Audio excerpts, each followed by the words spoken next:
Okay, we talked about it out there, but how important is it to kind of pick up and read through the again? I think it's really important just to kind of keep the team composed.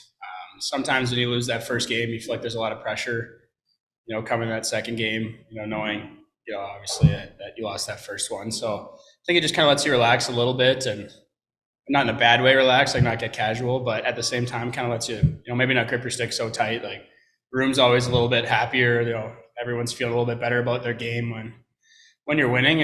And so I think that'll be important going into tomorrow. It's obviously a huge game playing Syracuse, and we're right there with them in the standings. So it's going to be exciting.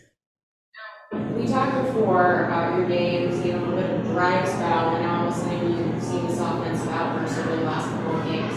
Is it nice to see the numbers match up with the way that you're playing? Yeah, it's nice. I think it's just nice to see the power play click in today. I know we've kind of been a little bit, up and down as a unit this whole year, and we've lost some games because of our power play not executing and giving up, shorthanded goals and giving up momentum. So I think tonight was a really good job by the power play. I think winning puck battles was the biggest thing. A lot of times you don't really think about winning battles as the key to success on a power play.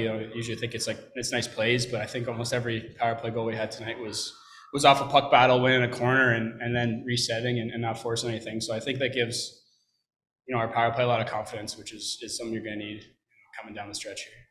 How was it for you being on a line with Kulich and Rusin tonight? I mean, it was great. I mean, we've been really good in practice all week. I think it was kind of a weird game for 5-on-5 with how many penalties there were. I don't even think we had a 5-on-5 shift together in the third period.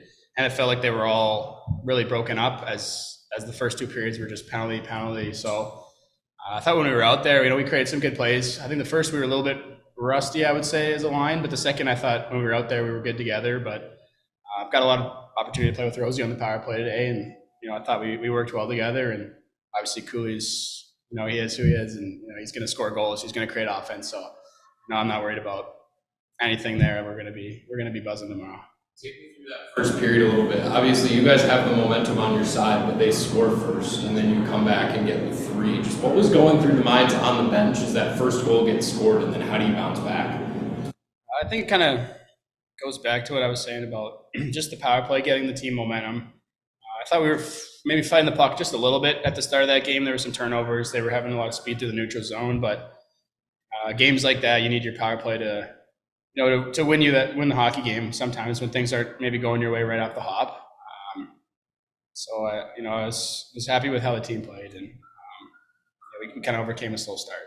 Also, as a penalty kill that you get there at the end when you only got three guys on the ice. I mean, throughout that third period, was it a little scary? It sometimes felt like maybe you were giving Hartford a chance to get back into this thing. I think yes and no. I think we were up by a lot of goals. I mean, it got kind of 8-2 it was. So I wouldn't necessarily say we were kind of worried about them tying it, but I think especially when we got 3-3, you don't want to slip. You don't want let your details slip. You want to play the right way so that come that next game, you're still dialed in. You didn't let up. You didn't want to have a sour taste in your mouth from the way you finished. So obviously they scored a couple, and we'd like to have shut that down. Especially at this time of the year, you're not always going to score 8, and so you got to be able to finish games out. Play a mature game and not give up opportunities like that when you have a lead. Because once it gets down to playoff time, they're going to be tight games, and you got to finish games the right way. So not going into Syracuse tomorrow, aside from the power play, what's your biggest takeaway to go into that? I think we just need to manage the puck.